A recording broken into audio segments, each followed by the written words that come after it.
আমার ক্লাস 7 এর চুটকু পুটকুর দল। চলো তোমাদের সাথে আজকে নিয়ে চলে এসেছি সেকেন্ড সাবমিটিভের আরো দুটো টপিক। দেখতেই পাচ্ছ দুটো টপিক কি কি।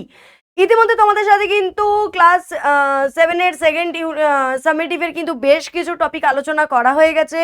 গল্প কবিতা আমরা পড়েছি, আলোচনা করেছি। ওখান থেকে কি কি ছোট প্রশ্ন আসবে, কি কি ইম্পর্টেন্ট আছে, বিশেষ করে কোনো কোনো লাইন তুলে যে যে প্রশ্নগুলো, সেগুলো কিন্তু আমরা আলোচনা করেছি।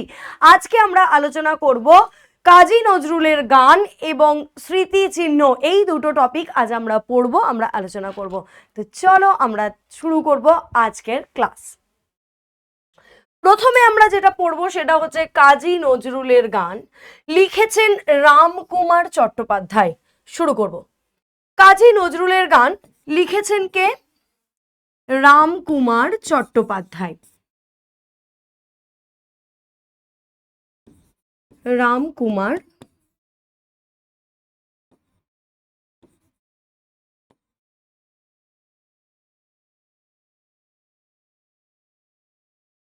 রামকুমার চট্টোপাধ্যায় লিখেছেন কাজী নজরুলের গান। এখানে রামকুমার চট্টোপাধ্যায় তার একটা স্মৃতিচারণা করেছেন কিন্তু এই আজকের পাঠ্যটার মধ্যে দিয়ে। অর্থাৎ উনি যখন ছোট ছিলেন তখন উনি একটা জায়গায় কাজী নজরুল ইসলাম এসেছিলেন এবং সেখানে উনি কাজী নজরুলের গান শুনেছিলেন। আমরা জানি কাজী নজরুল ইসলামকে আমরা কিন্তু বিদ্রোহী কবি হিসেবে চিনে থাকি, তাই তো? বিদ্রোহী কবি হচ্ছেন কাজী নজরুল ইসলাম এবং তার অধিকাংশ গান, অধিকাংশ কবিতাই কিন্তু একটা বিদ্রোহের আকার, মানে একদম উত্তেজনাপূর্ণ, শরীর গরম করে দেওয়ার মতন তার গান, শরীর গরম করে দেওয়ার মতন তার কবিতার ভাষা, গানের ভাষা।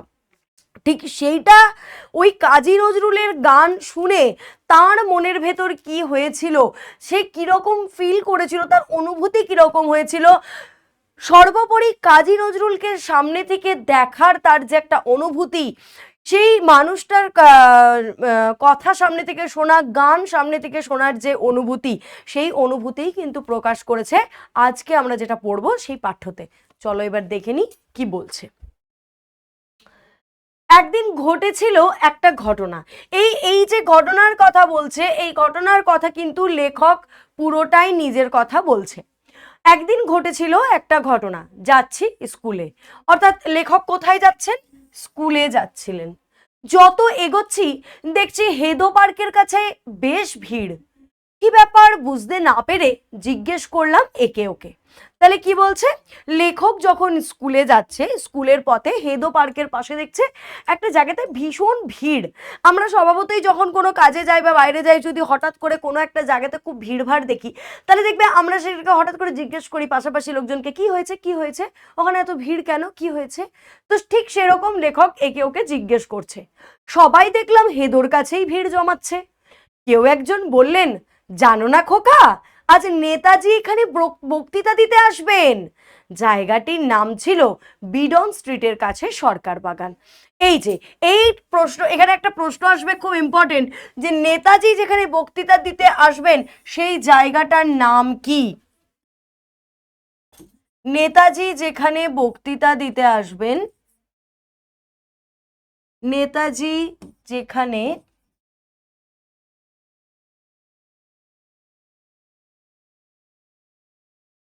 বক্তৃতা দিতে আসবেন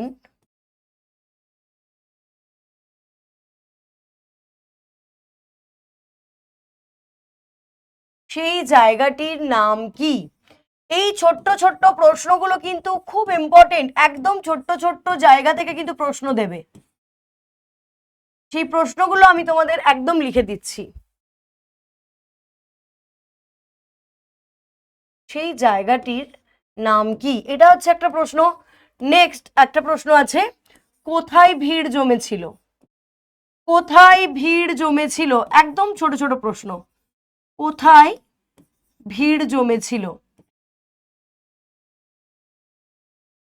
এই যে একটা প্রশ্ন তোমাদেরকে দিলাম, যে নেতাজি যেখানে বক্তৃতা দিতে আসবেন সেই জায়গাটির নাম কি, এই প্রশ্নটাই আবার ঘুরে দিতে পারে এইভাবে,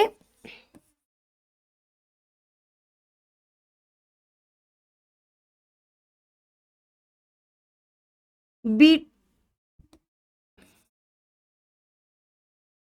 বিটন স্ট্রিটের কাছে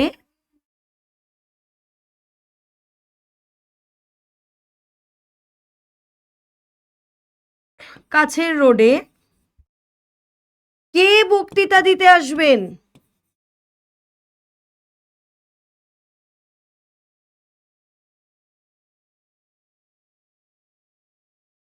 কে বক্তৃতা দিতে আসবেন? এই প্রশ্ন কিন্তু একরকম ভাবে আসবে না, প্রশ্ন কিন্তু ঘুরিয়ে ঘুরিয়ে তোমাদের দেবে। কে আসবেন, কোথায় আসবেন, এই ধরনের প্রশ্ন কিন্তু তোমাদের ঘুরিয়ে দেবে। তো চলো আমরা পড়ি। নেতাজি আসবেন শুনে দাঁড়িয়ে গেলাম, স্কুলের দিকে আর গেলামই না। একটু পরে আবার রোল উঠলো, কাজী নজরুলও আসছেন। তাহলে নেতাজি তো আসছেন সেটা শুনে লেখক আর স্কুলের দিকেই গেলেন না, একটু পরে কি শুনলো, যে কাজী নজরুলও আসছেন। এখানে একটা প্রশ্ন দেয় যে নেতাজির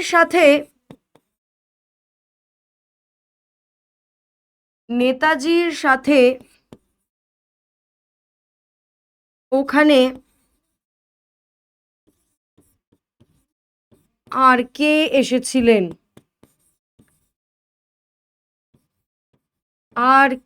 এসেছিলেন?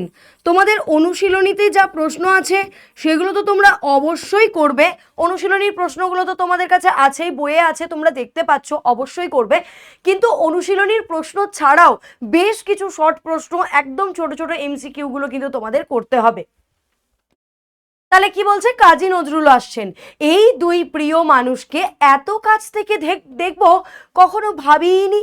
উত্তেজনায় আমি তখন টকবক করছি। খুব ভালো একটা ব্যাপার, যেখানে নেতাজি সুভাষচন্দ্র বসুর মতন একজন মানুষ আসছে, যেখানে কাজী নজরুলের মতন একজন মানুষ আসছে, সেখানে যে এই দুই প্রতিভাবান মানুষকে যদি সামনে থেকে দেখার সুযোগ কারোর হয়, সেইটা তো একটা আলাদাই উত্তেজনা সৃষ্টি করে মানুষের যে কারোর মনে।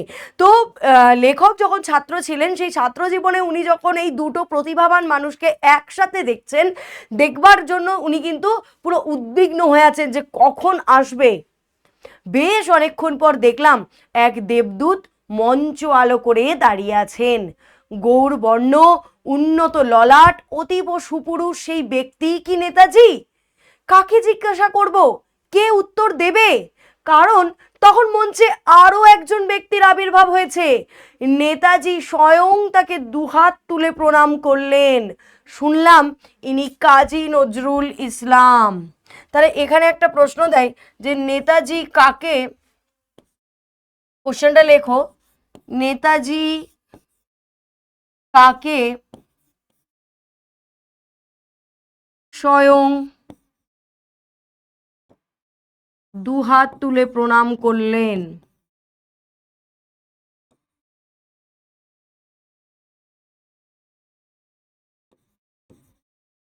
প্রণাম করলেন। অর্থাৎ এখানে কি বলতে চাইছে, লেখক কিন্তু দুটো মানুষকেই চোখের সামনে দেখতে পাচ্ছে। ইতিমধ্যে নেতাজি সুভাষচন্দ্র বসু এবং কাজী নজরুল ইসলাম দুজনেই কিন্তু মঞ্চে আবির্ভূত, তারা হয়ে গেছে, দুজনাকেই মঞ্চে একসাথে দেখতে পাচ্ছে। এবার ভাবছে যে কোনটা নেতাজি, সেই সুপুরুষ গৌরবর্ণ উন্নত ললাট একজন দাঁড়িয়ে আছে সে, আবার দেখছি পাশে আরেকটা মানুষের আবির্ভাব, নেতাজি স্বয়ং তাকে দুহাত জোড় করে প্রণাম করছে। পরে লেখক শুনলেন যে উনিই কাজী নজরুল ইসলাম। নেতাজির বক্তৃতার আগে নজরুলের গান হতেই হবে, এই ছিল তখনকার কোনো স্বদেশী মিটিংয়ের রীতি। স্বদেশী মিটিংয়ের রীতি কি ছিল, প্রশ্ন আসে, স্বদেশী মিটিংয়ের রীতি কি ছিল? স্বদেশী মিটিংয়ের রীতি কি ছিল?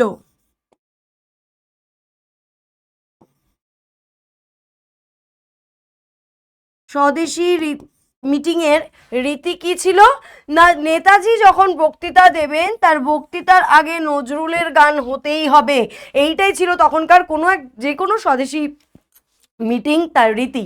যাই হোক, একজন গান গাইলেন, আরেকজন বললেন। তাহলে নেতাজি কাজী নজরুল ইসলাম গান গাইলেন আর নেতাজি বক্তৃতা দিলেন।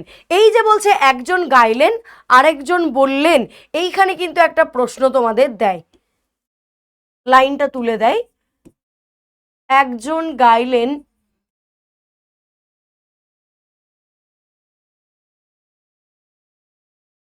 লাইনটা তুলে দেবে, আরেকজন বললেন। কাদের কথা বলা হয়েছে?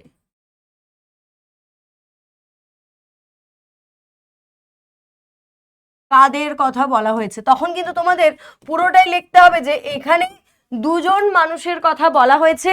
এক কাজী নজরুল ইসলাম যিনি গান গাইলেন, দুই নেতাজি সুভাষচন্দ্র বসু যিনি বক্তৃতা দিলেন। তোমাদের কিন্তু উত্তরটা পুরোটা লিখতে হবে। শুধু কাজী নজরুল ইসলাম আর নেতাজি এইভাবে লিখে দিলে এইটা বোঝা যাবে না যে কে গান গাইলো আর কে বক্তৃতা দিল। এই যে প্রশ্নটা যে একজন গাইলেন আরেকজন বললেন, কাদের কথা বলা হয়েছে, এখানে কিন্তু স্পেসিফিকভাবে তোমাদেরকে দিয়ে দিতে হবে যে কে গান গাইলেন আর কে কথা মানে বক্তৃতা দিলেন। তাহলে যখনই এইরকম প্রশ্ন এই প্রশ্নটা দেবে তোমরা কিভাবে উত্তরটা লিখবে যে এখানে কাজী নজরুল ইসলামের কথা বলা হয়েছে যিনি গান গাইলেন, এবং নেতাজি সুভাষচন্দ্র বসুর কথা বলা হয়েছে যিনি বক্তৃতা দিলেন। তাহলে দুজনের নাম এবং তারা কে কি কি করলেন সেই দুটোই কিন্তু দেখো আমাদের বলা হয়ে গেল। গায়ক যা গান গাইলেন তা শুনতে শুনতে দেখলাম সভা একেবারে স্তব্ধ হয়ে গেল। বুঝলাম কাজীর গান কি জিনিস। তাহলে আমি কি বললাম, যেহেতু কাজী নজরুল ইসলাম বিদ্রোহী কবি, তার গানের ভাষা তার গানের কথার মধ্যে একটা বিদ্রোহের সুর আছে, একটা একদম মজবুত একটা সুর আছে যা শুনে মানুষের মনের ভেতরে রক্ত গরম হয়ে যাবার মতন তিনি গান গান। তার গানের ভাষা, মুখ ভর্তি পান নিয়ে গলায় বাঁধা হারমোনিয়াম বাজাতে বাজাতে কাজী নজরুল গাইছেন। এ ছবি আমি পরেও দেখেছি। কাজী নজরুলের গলায় হারমোনিয়ামটা বাঁধা, ওখানে তিনি বাজাতে বাজাতে গান গাইছেন। তবে জীবনের প্রথম দেখা যে কোনো ভালো জিনিসই মনের মধ্যে গেঁথে যায়, তাই আজও কাজীদার সেই গান চোখ বুঝলেই যেন শুনতে পায়। লেখক কি বলছেন যে ওই যে প্রথমবার তাকে সামনে থেকে দেখা, ওইভাবে গলার মধ্যে হারমোনিয়াম নিয়ে এরকম করে গান গাইতে, আর তার যে গানের ভাষা, তার যে গানের সুর, তার যে গানের কথা, রীতিমতন শরীরের ভেতরে একটা উত্তেজনা সৃষ্টি করছে, রক্ত গরম হয়ে যাওয়ার মতন ব্যাপার। এই যে প্রথম যে দেখা, সেইটা আজও লেখক বলছেন তিনি ভুলতে পারেননি। গানের পরে বক্তা কি বক্তৃতা দিলেন তা আজ এত বছর পর মনে নেই, তবে আমি দেখলাম অত ছোট বয়সেই আমার রক্ত যেন টকবক করে ফুটতে আরম্ভ করেছে। আমার মধ্যে কি যে হলো কে জানে। দেখলাম আমি ছুটছি, রাস্তা দিয়ে ছুটতে ছুটতে বাড়ি চলে এলাম। উত্তেজনাকে কমানোর জন্য টেনে নিলাম আমার প্রিয় সঙ্গী তবলাকে। তাহলে এই যে এখান থেকে একটা প্রশ্ন দেয় যে লেখক উত্তেজনা কমানোর জন্য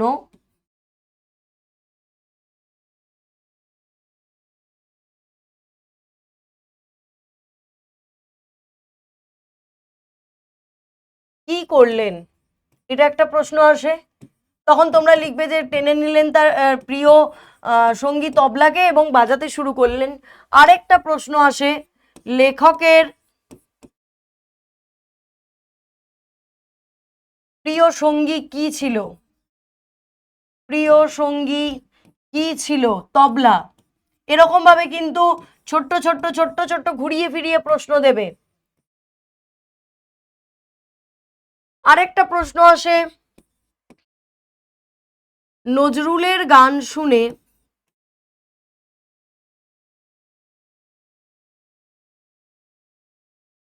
নজরুলের গান শুনে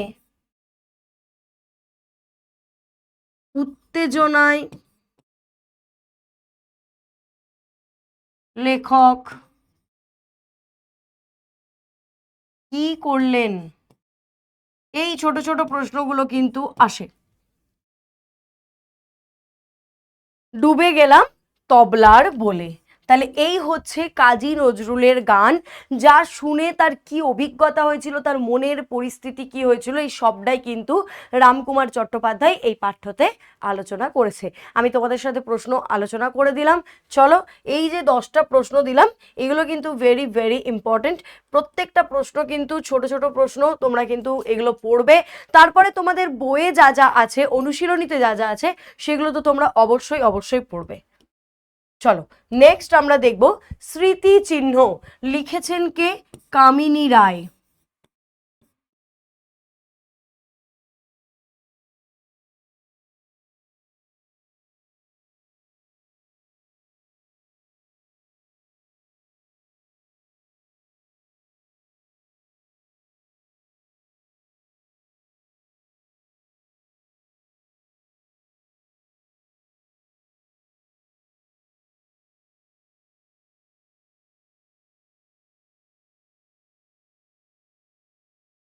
চলো, স্মৃতিচিহ্ন লিখেছেন কামিনী রায়। একটা কথা আমাকে একটু বলো, যে এই স্মৃতিচিহ্ন ব্যাপারটা কি? স্মৃতিচিহ্ন মানে কি? কারুর কোনো স্মৃতি, কেউ বহু বছর আগে, ধরো তোমাকে ধরো তোমার দাদু ঠাকুমা তোমাকে, তোমার ঠাকুমা একটা সুন্দর তোমাকে সোয়েটার বানিয়ে দিয়েছে, বা একটা সুন্দর জামা বানিয়ে দিয়েছে। সেই জামাটা বা সেই সোয়েটারটা ঠাকুমা তোমার নিজের হাতে বানিয়ে দিয়েছেন, তো তোমাকে দিয়েছিলেন। তারপরে ঠাকুমা এখন থাকেন না, বয়স হয়ে গেছে, উনি মারা গেছেন। তো সেই যে ওনার হাতে বানানো জিনিসটা, ওইটা কিন্তু তোমার কাছে একটা স্মৃতিচিহ্ন হয়ে থেকে যাবে।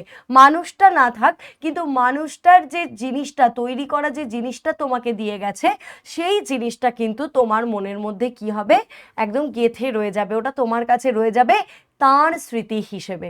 ধরো কোনো একটা বন্ধু, তোমার কোনো একটা বন্ধু তোমাকে একটা সুন্দর ফটো ফ্রেম গিফট করেছে, একটা সুন্দর তার ছবি আর তোমার ছবি দিয়ে একটা সুন্দর ফটো ফ্রেম গিফট করেছে। কিন্তু এখন সেই বন্ধু বা বান্ধবীটির সঙ্গে তোমার দেখা হয় না, তারা অনেক দূরে থাকে, তুমিও এখন পড়াশোনার জন্য অনেকটা দূরে আছো। তো এই যে তার দেওয়া যে উপহারটা তোমাকে, সেইটা তুমি যখনই দেখবে তার কথা মনে পড়বে, ওই উপহারটা তোমার কাছে কিন্তু স্মৃতিচিহ্ন হয়ে থেকে যাবে। এইখানেও স্মৃতিচিহ্ন কথাটার মানে হচ্ছে তাই, যে এই যে জিনিসগুলো স্মৃতিচিহ্ন হিসেবে থেকে যাচ্ছে কিন্তু মানুষের মনে। এবারে যেটা বলার, যে এইখানে কেন বলছে যে স্মৃতিচিহ্ন কথাটা, বলছে ওরা ভেবেছিল মনে আপনার নাম মনোহর হর্মরূপে বিশাল অক্ষরে ইষ্টক প্রস্তরে রচি চিরদিন তরে রেখে যাবে। তাহলে কি বলছে? ওরা ভেবেছিল মনে আপনার নাম মনোহর হর্মরূপে, মানে বিশাল অট্টালিকাতে, অট্টালিকাতে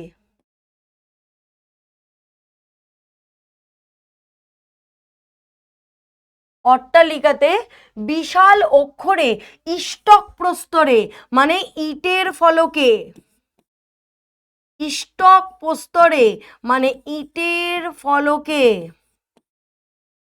রচি চিরদিন তরে রেখে যাবে। অর্থাৎ বলছে যে ওরা ভেবেছিল বিরাট একটা প্রাসাদে, বিরাট একটা অট্টালিকায়, পাথরের মানে ইষ্টক প্রস্তরে মানে পাথরের এই ইটের পাথরের মধ্যে লিখে দিয়ে যাবে তাদের নাম, যা সারা জীবন রয়ে যাবে। এখানে কিন্তু এটা একদল ক্ষমতাবাদী মানুষের দলের কথা বলছেন এখানে কবি কামিনী রায়। বলছেন যে ক্ষমতাদলী মানুষরা নিজেদের নাম বহু অর্থ নির্মিত স্মৃতিসৌধের মধ্যে লিখে গিয়েছেন, এবং তারা এটা ভেবেছে যে তাদের এই নামগুলো সারা জীবন যেন ওই স্মৃতিসৌধে রয়ে যাবে, কোনো দিন সেগুলো যেন মুছবে না। কিন্তু তারা এটা ভুলে গেছে যে যুগের সাথে সাথে, তালের সাথে সাথে, কালের সাথে সাথে কিন্তু সমস্ত জিনিসেরই ভাঙন হয়। কবি দেখো এখানে বলছে মূঢ় ওরা, মানে ওরা মূর্খ, ওরা হচ্ছে মূর্খ।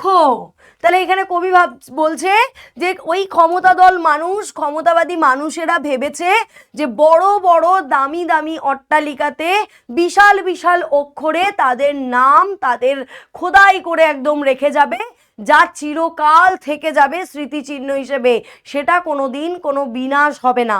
কিন্তু ওরা মূর্খ, কবি বলছে ওরা মূঢ়, ওরা ব্যর্থ, মনস্কাম। মনস্কাম মানে মনের বাসনা, মনস্কাম মানে মনের বাসনা। বলছে তারা মূঢ়, অর্থাৎ তারা মূর্খ।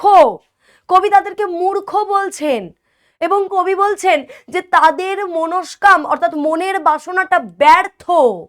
কেন? প্রস্তর খসিছে ভূমে প্রস্তরের পরে, প্রস্তর খসিছে ভূমে প্রস্তরের পরে, অর্থাৎ বলছে যে বস্তুর তো বিনাশ হবেই। তুমি যে অট্টালিকাতে নাম লিখে রাখো, কোনো পাথরে নাম লিখে রাখো, যত বড় বড় অক্ষরে লিখে রাখো, যত সোনা মানিক্য দিয়ে লিখে রাখো না কেন, বস্তুর বিনাশ কিন্তু একদিন হবেই হবে। তাই বলছে ওরা মূর্খ, বস্তুর বিনাশ হয়, পাথর তো খসে পড়ছে। প্রস্তর অর্থাৎ পাথর, প্রস্তর খসিছে ভূমে মানে ভূমিতে খসে পড়ছে, মাটিতে খসে পড়ছে প্রস্তরের পরে, অর্থাৎ প্রস্তরের পর প্রস্তর কিন্তু ভেঙে পড়ছে, খসে পড়ছে। বড় বড় অট্টালিকা বাড়ি ঘর কিন্তু ভেঙে পড়ছে। সেই ভগ্ন স্তূপে, চারিদিকে ভগ্ন স্তূপ তাহাদের তলে। তাহলে কি বলছে? লুপ্ত স্মৃতি শুষ্ক তৃণ কাল নদী জলে ভেসে যায় নামগুলি কে বা রক্ষা করে। অর্থাৎ কবি বলছেন যে সমস্ত কিছু ভেঙে যাচ্ছে, অট্টালিকা ভেঙে যাচ্ছে এবং এই যে চারিদিকে যে ভগ্নের স্তূপ, সেই স্তূপে চাপা পড়ে যাচ্ছে ওই সব নাম। ওই ক্ষমতাবাদী মানুষেরা যে নাম, তাদের নাম একদম বড় বড় করে লিখে গেছে। যখন বস্তুর বিনাশ ঘটছে, যখন সমস্ত কিছু ভেঙে পড়ছে, সেই নামও তো ভেঙে পড়ছে, আর তো তার কোনো চিহ্ন থাকছে না। চারিদিকে স্তূপের আকারে একদম স্তূপের উপর স্তূপ হয়ে যাচ্ছে, সেই স্তূপে ঢাকা পড়ে যাচ্ছে তাহাদের তলে। লুপ্ত স্মৃতি অর্থাৎ লুপ্ত হয়ে যাচ্ছে। শুষ্ক তৃণ কাল নদী জলে, শুকনো ঘাসের মতন নদীর জলে ভেসে যাচ্ছে ওই নামগুলো। কে বা রক্ষা করে? তাহলে বলছে কে রক্ষা করছে ওই স্মৃতিসৌধগুলো, যেগুলো তোমার শুষ্ক তৃণের মতন কাল স্রোতে ভেসে চলে যাচ্ছে নদীর জলে? সেগুলো কে রক্ষা করছে? কেউ কিন্তু তারা রক্ষা করতে পারবে না। অর্থাৎ তুমি, অর্থাৎ ক্ষমতাবাদী মানুষেরা যদি মনে করে থাকে যে তাদের নাম তারা স্বর্ণাক্ষরে লিখে যাবে, বড় বড় অট্টালিকাতে লিখে যাবে এবং সেগুলো সারা জীবন থেকে যাবে, অনন্তকাল ধরে স্মৃতিচিহ্ন হিসেবে থেকে যাবে, সেগুলো থাকবে না। কারণ একদিন না একদিন বিনাশ ঘটবেই। মানব হৃদয় ভূমি করি অধিকার। মানব হৃদয় ভূমি মানে কি? মানুষের হৃদয় বা মনের অধিকার, মনের ভেতর। অর্থাৎ বলছে মানব হৃদয় ভূমি করি অধিকার। মানুষের মনের হৃদয়ে তোমার অধিকার থাকতে হবে। করেছে প্রতিষ্ঠা যারা দৃঢ় সিংহাসন। বলছে মানুষের মনের মধ্যে যারা অধিকার করে নিয়েছে, মানুষের ভেতরে হৃদয়কে যারা অধিকার করে নিয়েছে, তারাই চিরকালীন সিংহাসন পেয়েছে। ওই বড় বড় অট্টালিকাতে নাম লিখে কোনো লাভ নেই, তা একদিন ধ্বংস হবে। তুমি যা করবে সেটা মানুষের মনে তুমি বেঁচে থাকবে, মানুষের হৃদয়ে তুমি চিরকালীন একটা সিংহাসন স্থাপন করতে পারবে, মানুষের মনের মধ্যে তুমি রাজ করতে পারবে। তোমার অধিকার ওই মানুষের মনের ভেতর। কবি বলছেন মানব হৃদয় ভূমি তোমাকে অধিকার করতে হবে। কোনো বড় বড় অট্টালিকা প্রাসাদ অধিকার করে তুমি কিন্তু সেটা করতে পারবে না। তোমাকে করতে হবে মানুষের মনটাকে অধিকার। সেই মনে তোমাকে চিরকালীন বাস করতে হবে, সেখানেই তোমাকে সিংহাসন গড়ে তুলতে হবে। দরিদ্র আছিল তারা, ছিল না সম্বল। দরিদ্র আছিল তারা, অর্থাৎ তারা দরিদ্র ছিল, কোনো রকম কোনো সম্বল তাদের ছিল না। প্রস্তরের এত বোঝা জড়ো করিবার অধিকার ছিল না সম্বল, প্রস্তরের এত বোঝা জড়ো করিবার। তাহলে কি বলছে? তাদের কোনো রকম সম্বল ছিল না যে তারা বড় বড় ওই অট্টালিকা বা বড় বড় পাথর জোগাড় করে তাতে নাম লিখবে। তাদের রাজত্ব হেরো অক্ষুণ্ণ কেমন, কাল স্রোতে ধৌত নাম নিত্য সমুজ্জ্বল। অর্থাৎ এখানে বলছে যে এই যে অক্ষুণ্ণ হচ্ছে, ধৌত অর্থাৎ ধোয়া যাচ্ছে, বলছে তাদের রাজত্ব হেরো অক্ষুণ্ণ, মানে যা ক্ষুণ্ণ হয় না, যা ক্ষুণ্ণ হয় না, অর্থাৎ যা চিরকালীন সুন্দরভাবে থাকে। কাল স্রোতে ধৌত, ধোয়া, বলছে তাদের নাম কিন্তু কাল স্রোতে ধোয়া যায় না, নাম নিত্য সমুজ্জ্বল। নিত্য সমুজ্জ্বল মানে প্রতিদিন উজ্জ্বল হয়ে আছে, প্রত্যেক দিন সুন্দরভাবে উজ্জ্বল হয়ে আছে। নিত্য সমুজ্জ্বল মানে প্রতিদিন উজ্জ্বল হয়ে আছে তাদের নাম, প্রতিদিন উজ্জ্বল হয়ে আছে, প্রতিদিন উজ্জ্বল হয়ে আছে। অর্থাৎ এখানে কবি কি বোঝাতে চেয়েছেন, এখানে কবি বোঝাতে চেয়েছেন যে ওই বড় বড় অট্টালিকাতে তোমার নাম লিখলে সেটাই তোমার স্মৃতিচিহ্ন হবে না, তোমার স্মৃতিচিহ্ন হবে তুমি যদি মানুষের মনে সুন্দরভাবে বাস করতে পারো। এইখানে বলছে যে যারা এটা করেছে, যারা এটা করেছে মানে এখানে বলছে যে এই যে দরিদ্র দরিদ্র মানুষ যারা, তাদের কোনো সম্বল ছিল না, বড় বড় পাথরে কিন্তু তারা কোনো নাম লেখার মতন সম্বলটুকুও তাদের ছিল না, কিন্তু তাদের যে রাজত্বই কিন্তু অক্ষুণ্ণ হয়েছে, কালের স্রোতে কিন্তু তাদের নাম ধুয়ে চলে যায়নি, বরং উজ্জ্বল রয়ে আছে সমস্ত মানুষের মধ্যে, মানুষের হৃদয়ের মধ্যে। তাই স্মৃতিচিহ্ন অর্থাৎ কোনো একটা বস্তুত জিনিস, সেটা কারুর স্মৃতিচিহ্ন হতে পারে না, কারণ বস্তুর বিনাশ অবশ্যম্ভাবী, কিন্তু তুমি যদি সেই মানুষের মনে বাস করতে পারো, সেই মানুষের মনে চিরজীবন ঠাঁই নিতে পারো, তার ভালোবাসা কুড়োতে পারো, সেই মানব মনের মানব হৃদয়ের অধিকার যদি একবার নিতে পারো, তবেই তুমি চিরকালীন অমলিন হয়ে থাকবে। বোঝা গেছে? এইটা হচ্ছে তোমাদের স্মৃতিচিহ্ন। এবং এখান থেকে তোমাদের যে প্রশ্নগুলো আছে, এই ছোটো ছোটো প্রশ্ন তো আসবে, এবং তোমাদের যে বইয়ের যে প্রশ্নগুলো আছে সেগুলো খুব ভালো করে করবে। আজকে এই দুটো টপিক তোমাদের আলোচনা হলো, দুটো টপিক থেকে আমি তোমাদের প্রশ্ন বলে দিলাম, কি কি লাইনগুলো আসবে সেটাও বলে দিলাম, এবং সর্বোপরি কবিতাটার থেকে তোমাদের অনেক সময় শূন্যস্থান পূরণ আসে, তাই কবিতাটা খুব ভালো করে পড়বে। সামনে তোমাদের পরীক্ষা, সবারই জন্য অল দ্য বেস্ট।